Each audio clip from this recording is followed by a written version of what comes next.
what makes a good team now? So you said what makes good what makes a good team, and number one is signings. So transfer window is going to close in a few days' time. Yes. So signing. So Satish, have you been happy with your signings? You know, when you said number one signings, I was like, no, number one is management. Because he would agree with me. The management must be willing to open the wallet. Yeah. And like how I've been actually saying this for the past few weeks. And I guess it's the same story all over again. Because I still feel because we overpaid for Sanchez and basically spoiled market for ourselves. And so we are in that we are taking that heat right now, right? Nobody, Dortmund is like, pay me 120 for Sancho. If not, we're not going to give you Sancho. But for us, the real valuation for Sancho is not even hitting the triple digits, right? A 90 million would be the fair fee for a young emerging star. Talent, yeah. So, but 120 is ridiculous. And I mean, I guess it is also United putting a stand to say, no, we're not going to be exploited again, never.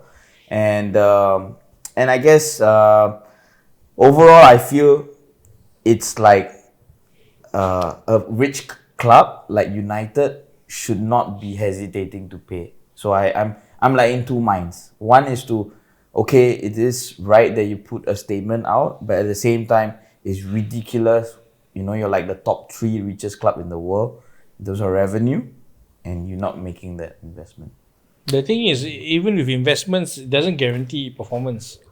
I mean, we talk about the different elements coming together, right? So building a team requires the elements. I mean, it's an introduction in 1, 2, 3 players, and that's considering, you know, you have the outs as well. You need to have players to leave so that you have new ones coming in.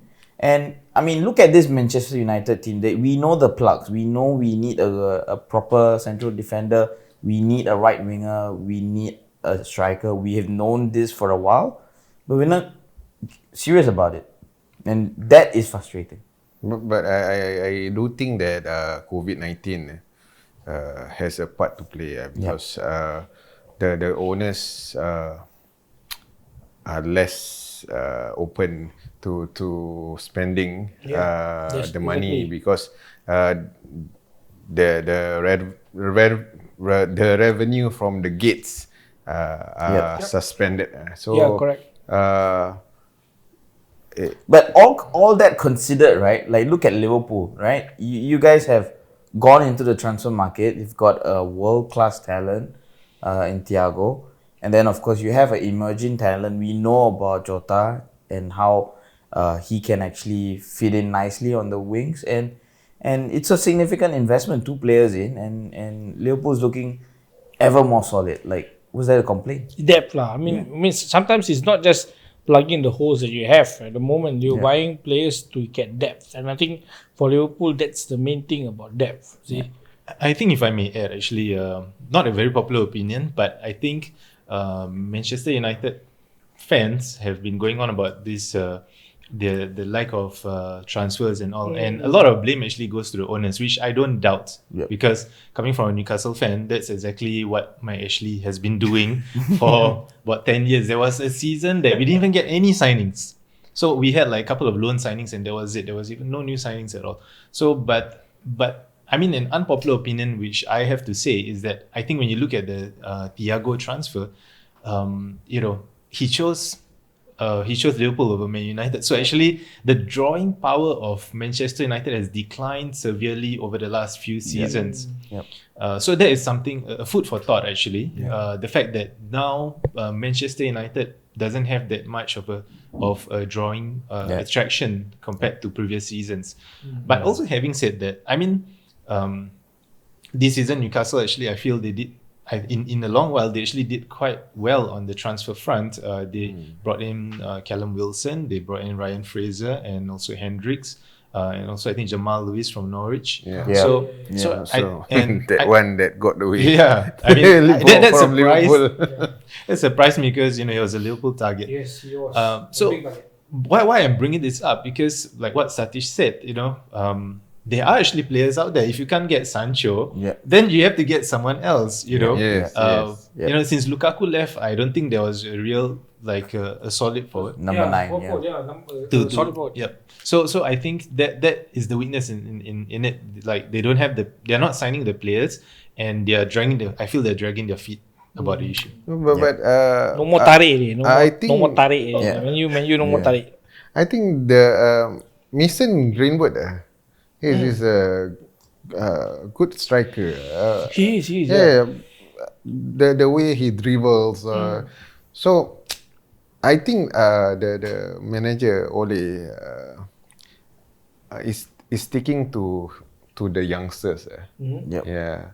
I mean, with that all said, I mean, I'm still happy with the kind of direction we're taking because if you look at the team, we've got good youngsters. You talk about the likes of McTominay, Brendan Williams, and you've got James.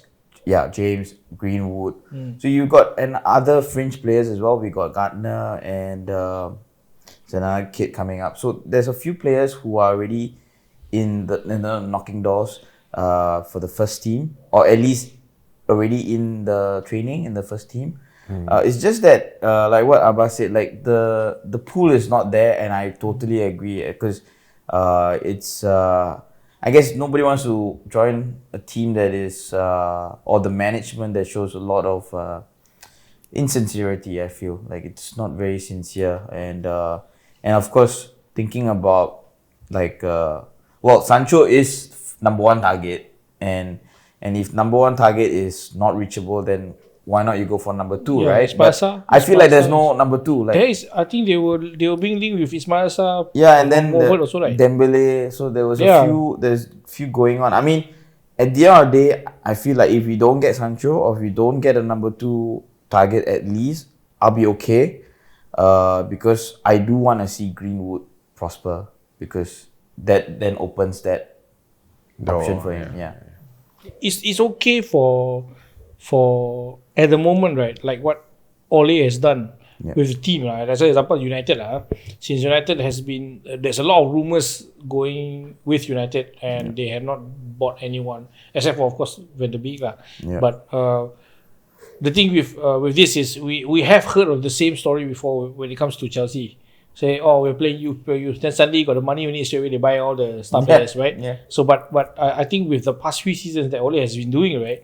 Although I am a rival fan, but I like the way that he is still playing the same players, giving them trust, letting them play. Yeah. Yeah. Although you can see that he has no choice, but the thing is, Yeah. I got a vibe. But the thing is, he's still putting a trust. I guess it's part of the process when you think about building up the youth system, right? Because at that I think at the beginning of last season, it was like no choice because we did not spend, and then you have no choice but to blood McTominay, who was pretty much played most of the games last season, the one previous to that season. And then, the emergence of Brendan Williams. He's played like 50 over games already for United. Really? Yeah. From, if you include all the other games like Carabao Cup, FA Cup, yeah. So in totality, He's a full back.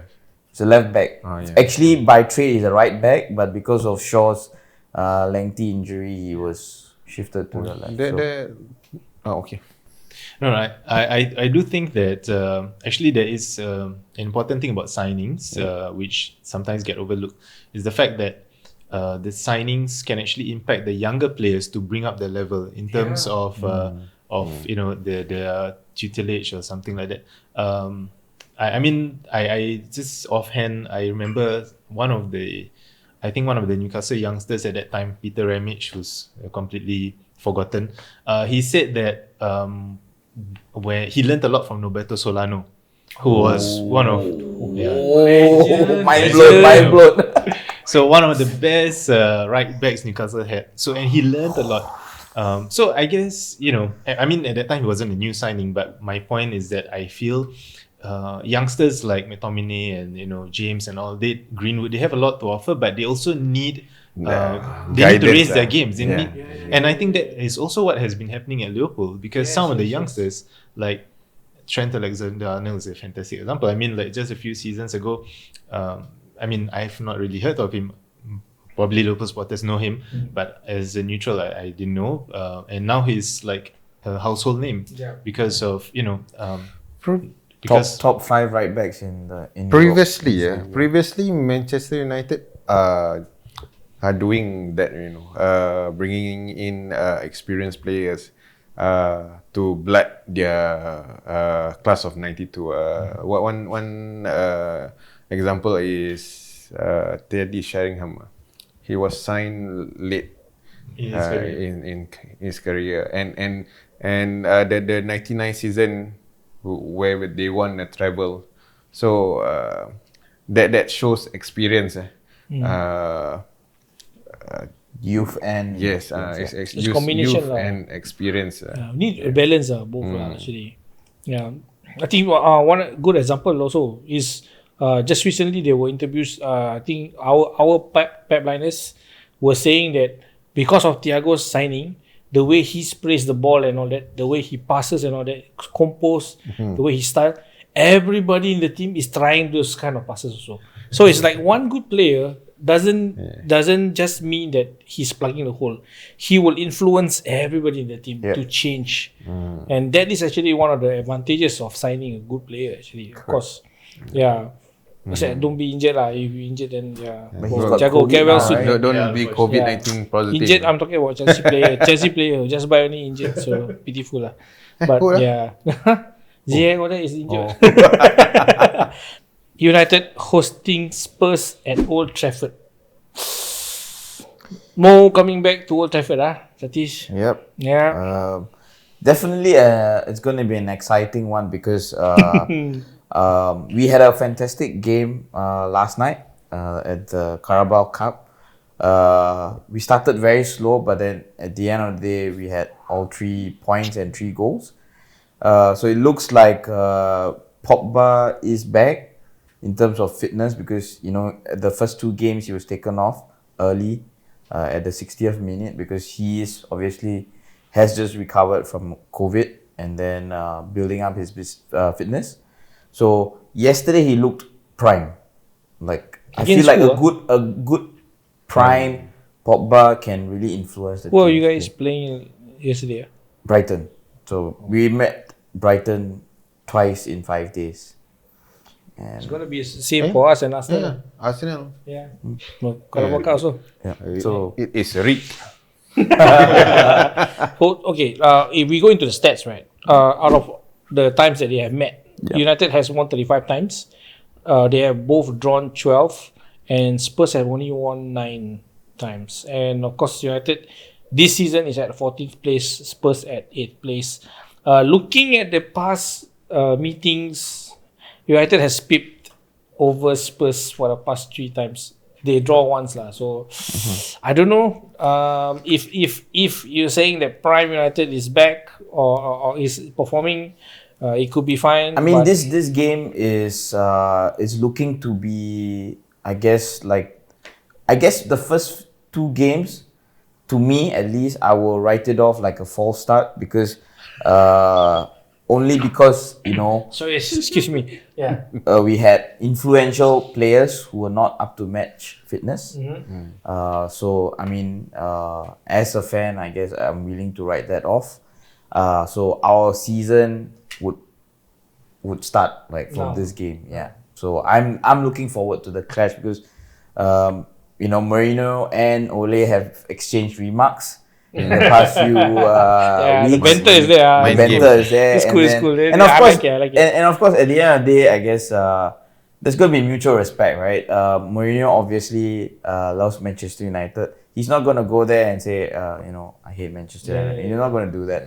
And likewise, Ole treats. I mean, banter aside, I feel like Ole is like one of the most respectable managers because he banters, but he never disrespects the opponent manager in whether press meets or press conference or after match analysis. So that's going to be respect. That's nice to see. It's a mutual understanding and respect for each club. And I mean, it's going to be an exciting game, definitely. And I look forward to this game. And what do you think? Who? my prediction is definitely I will definitely go for a win. I'll just go for a win. Yeah, but it's going to be like a close one. 1-0. Miza, what about you, Miza? Spurs to nick it 2-1. I also hope Spurs will nick it. What do you think? I think it might be a 1-1 draw. Okay. Maybe with VAR and penalty throw in right in. Yeah, but the thing is, if you VAR and penalty, right, that means they win already.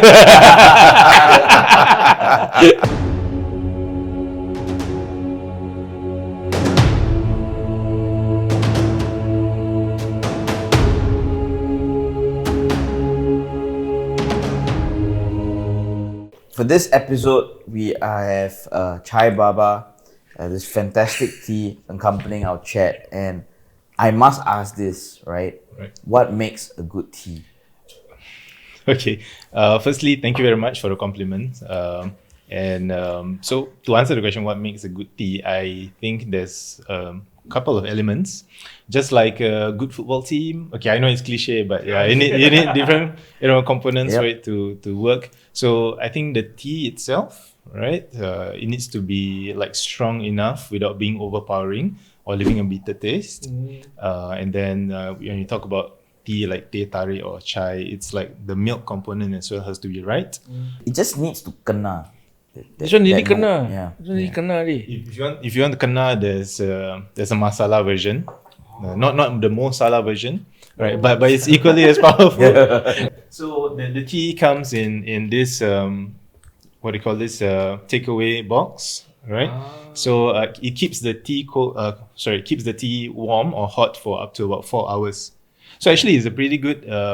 It's pretty good if you want to get together, for like this or football games. If you when the season starts proper.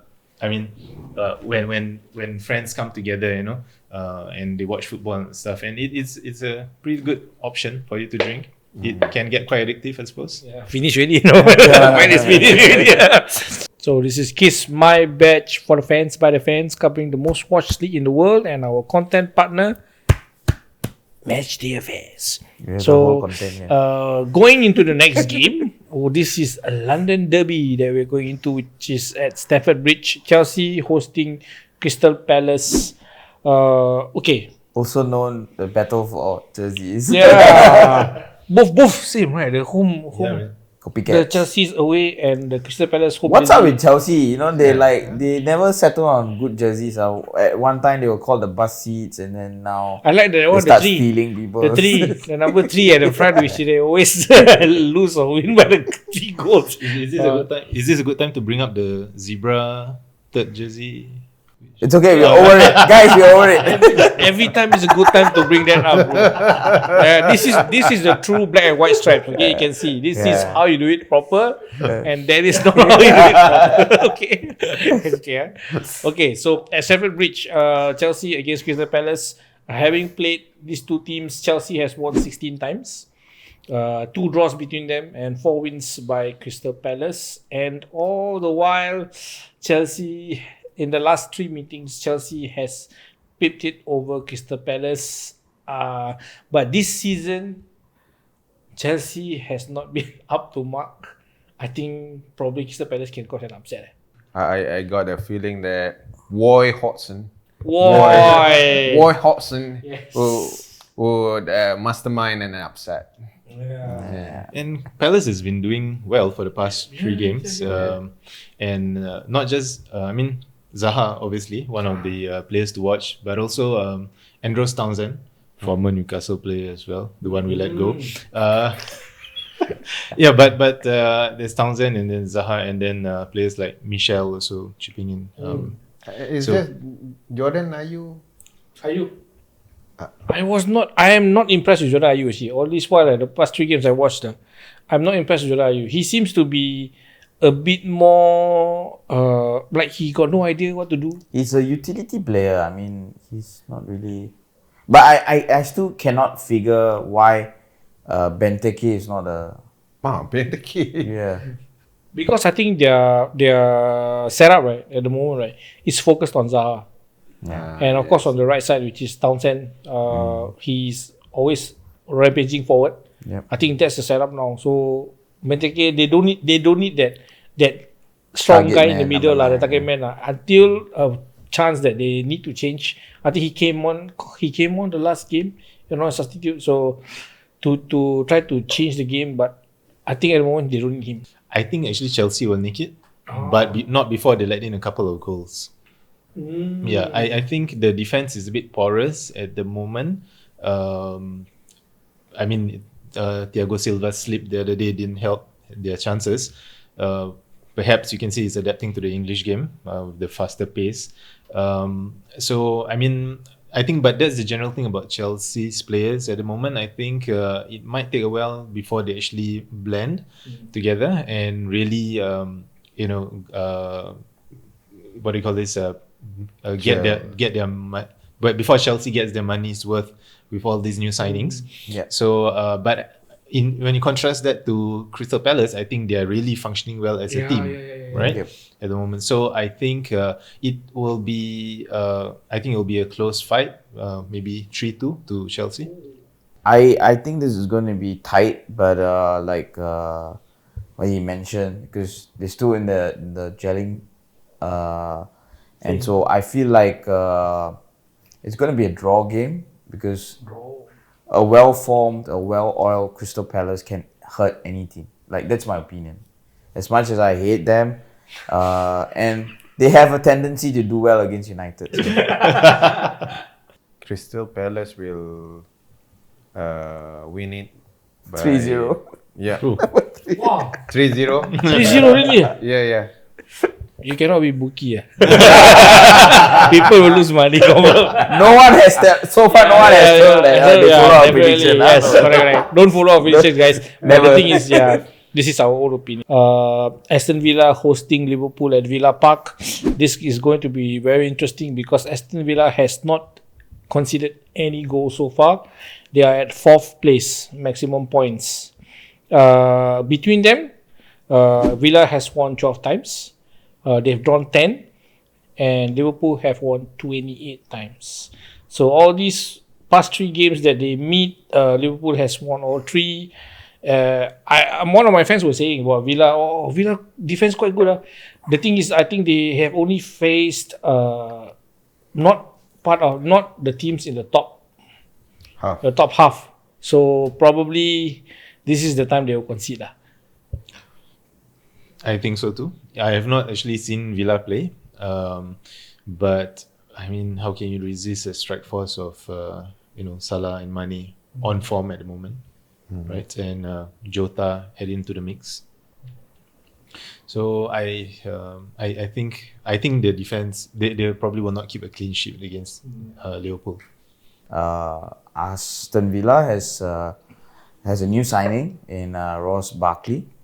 Ross Barkley, Barkley. the loan, So right? they He's on loan. They signed Ross Barkley, and so in terms of midfield, looking at the squad list now, they're looking okay with the addition of Ross Barkley. So it's very interesting to see how it's going to match up with Jack Grealish. And of course, you got all the other likes. And the front two, so they have a new striker as well in Oli Watkins. And he was like up and coming. He's an upcoming striker from the Championship, and he's really a talked about striker. And I think this is that game that he's going to show his money's worth, and it's going to be a tight game, I feel. Who will be picked? I mean, of course, Liverpool will pick this, but it's going to be narrow. I think Liverpool is going to be dominating this game. I think Liverpool will win, but by how much? It's a matter of how many goals. How much they can. They can. Okay. But that's my prediction. Ross Barkley is from Everton. Chelsea. Yeah, Chelsea. so he is a He was he's a Scouser. Yeah. He was Yeah, my so I think he will be riled up when he's facing Liverpool. If he's a blue side, he's a blue side. Right? Yes. Yeah. Uh, Grealish needed someone who can complement him, right? That was what Aston Villa was lacking. And so having a player like Barkley, and then they have a very talented midfielder, Douglas Lewis, the ex-Man City prodigy. And so the final details are getting closer, I guess, for Aston Villa's midfield. And then, of course, they've got a nice, speedy. I mean, this Oli Watkins is a speedy striker. I've seen him play. And so, if it all comes together, then, Villa can really spring an attack.